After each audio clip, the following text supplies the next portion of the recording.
On the count of three, everybody run back to your fantasy. Now, What up, everybody? It's your girl Drea O, and as you know, I'm everywhere you go.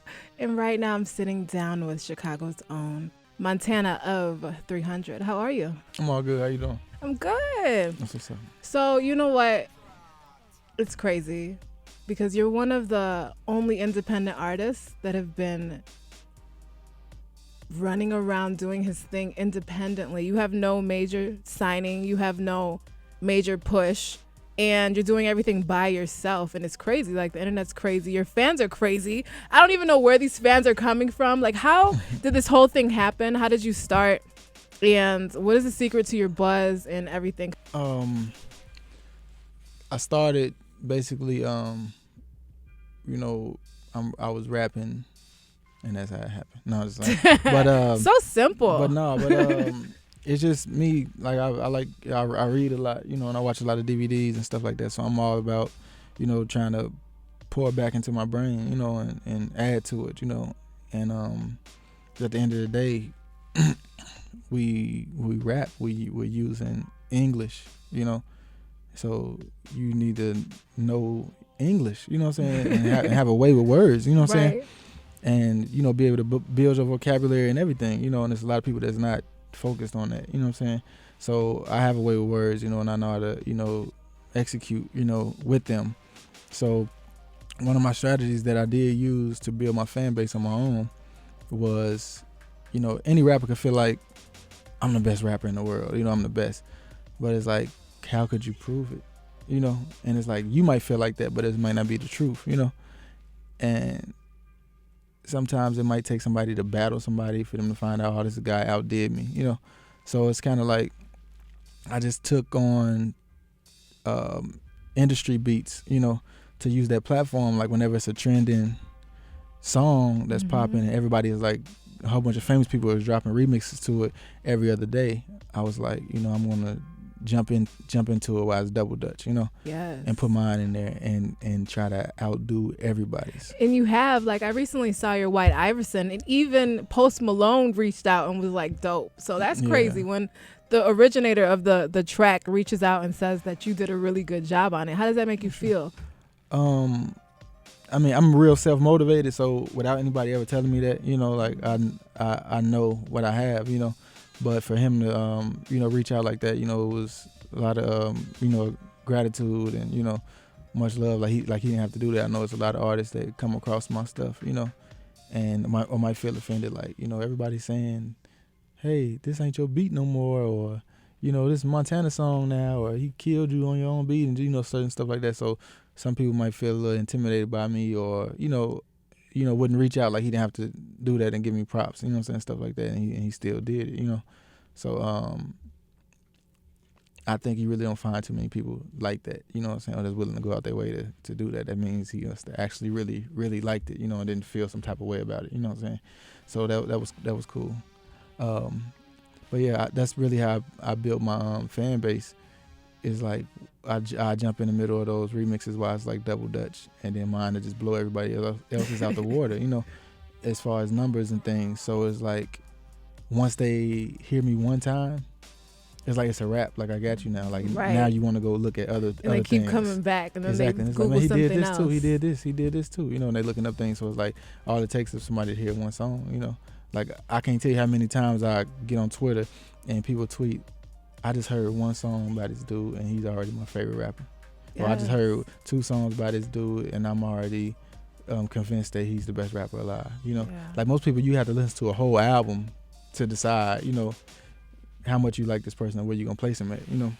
Definitely. So that's how I built my fan base, and then I do my own music, my own beats and stuff too. And so that was just basically my strategy of how to work it on my own and do for myself. You know what I'm saying? I don't have a record label. I don't have big radio behind me or anything like that. So it's like I just all I have is my lyrics at the end of the day. Me, my lyrics, and God. So. Yes, I know that's right. And I know your fans are really excited. They saw you on Empire. That was huge. Yeah. How did you like your acting debut? Like, how was that? Was it different? Yeah, it was definitely different. I feel like it was, it was cool. it was way different from shooting videos. You know, we could do a video, we could do. Was 3, it 4 all day takes. long where they was like, Yeah, it was like all day long. Like, you know, it was good money. You know, oh but no, that's right. you know, just sitting there and the guy that was cool, Terrence Howard, you know, Chris Rock, stuff like that. Everybody was cool and down to earth. And you met some really cool people, didn't you? Yeah, it's true.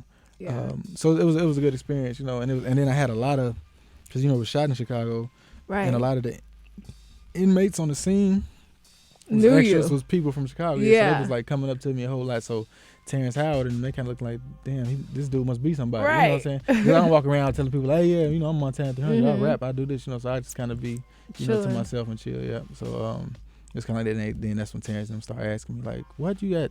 70 million? At the time, I had 70 million YouTube views. You know? And now what is it, like I probably got, 200 like- and some? I got well over 100, yeah. But yeah. So just, you know, sitting back, seeing myself progressing in so many parts and getting my hands, you know, in things, you know, and knowing that I don't owe anybody, you know, it's a good feeling. I really feel like, you know, I really feel powerful just having that type of freedom. You know what I'm saying? I still get to do a lot of things that artists with deals are doing too. You know what I'm saying? Yeah. Who don't have that type of freedom. So Yeah. are you never gonna sign a deal, or like you're just not interested? I wouldn't say never. I'm really not interested. Like I'm making good money. You know what I'm saying? I'm not desperate. You know, I'm very comfortable. So you know, if I did sign anything, it would have to be like some type of partnership. It wouldn't be like Like a distribution or something. yeah, like it wouldn't be like oh, go here and do this. No and I 360s. didn't have to do it. No 360. No. Okay. And shortly after you were on Empire, we saw you briefly with Kanye. Can you talk a little bit about your relationship with him? Are we about to see you on Swish? Like, are you going to be on his new album? Because that would be amazing. Because I know he likes to reach out and connect with like up and comers in the younger generation of Chicago. So I feel like we might see Montana 300 on Swish. I'm not sure. He's real secretive about his album and stuff like that. So y'all have to ask him, you know, about it. So Am I starting rumors right now? You know, maybe. But I'm gonna start anyway. But he, you know, he's real cool now. Or he wasn't an asshole like, you know, like the media, you know, portrays him as, you know. Did you still get that Chicago feel from him? Yeah, I did. You know, like he cracked jokes and stuff like that. You know, so he's cool. You know. Was Kim there? Yeah, her. She was beautiful. All three of them. Yeah, they was all Chloe? there. Yeah. That's my friend in my head. She's like, yeah, they was all there. James Harden. Yeah. Even Tiger came through for a little bit. That's cool. Russell Simmons. It was cool though. Definitely. It's nice to get away like from Chicago. Are you planning on staying in the city? Or are you like No, I plan on leaving. leaving? Yeah. I always come back though, you know. That's home. Show love. I'm from Chicago too. I plan on getting a little spot on Lakeshore Drive overlooking the city when I got all my Right. money. I'm like 45. I might run for office or something. That's what's up.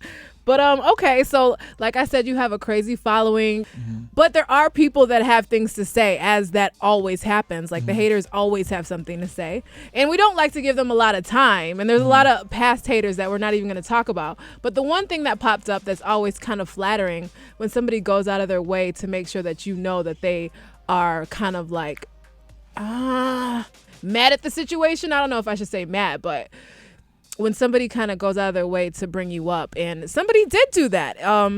A Little Dirk affiliate named Hypno Carlito came out with this song called I Know Montana. And he wasn't talking about Montana, French Montana. He's talking about Montana 300. So he made a whole song about you. Did you hear it? No, I didn't. You didn't hear it. Did you know of it? Yeah, I heard of it. Okay. And what were your thoughts about it? Was that the first time somebody's made an entire diss song about you? No, there's other people that's made diss songs about me who's not really lyrical at all either. Whole song I have listened to, you know. But yeah, I mean that's really nothing new to me. It doesn't, you know, excite me. It doesn't change anything that I'm doing. It's not stopping money coming from in my pockets, or, you know, it's not stopping me from feeding my kids or anything like that. So I know it was trivial to you because you didn't respond. You didn't say anything about it. But I did read in one of my favorite new blogs, College Kid, that you guys might have bumped into each other. I don't know. These are rumors. No, it's true. I heard he was in the mall while I was in the mall in Atlanta, so I went and found him, you know. And like I'm a firm believer of, you know, if you say anything to me over the internet, be ready to say it to me in my face. You know? That's right. So you know, and he wasn't that type of guy at all, you know, when I seen him in person, you know. he told me he had respect for me, you know, stuff like that. You know, he said, you know, that's why I end up leaving the shit alone. You know, I respect you as an artist because you really know how to spit. You know, he said, and in all reality, he said, I just wanted you to turn up on me. Like Dirk and them said, you know, he said he the best. You know, they call him the rap guy. He said, so I feel like, you know, to be the best, you got to go through the best, you know. He said, so it's really, he said it wasn't nothing violent or nothing like that. It was friendly like rap. He said it's about the sport. culture of, you know what I'm saying, stuff like See, that. I appreciate that. So he, you know, he shook my hand a couple of times, stuff like that. So, you know, and then I cut it short, you know, we just like went on about our ways, you know. So I just came to him to see what it is. That's what I asked him, you know, like, do we really have a problem? What's up? No, I said, like, you know, do we have a problem, you know what I'm saying, or is this supposed to be all rap? You right. know, he told me it was all rap, you know, stuff like that. So and I love really that. It's not nothing to, you know, talk about or act tough over and all this extra. So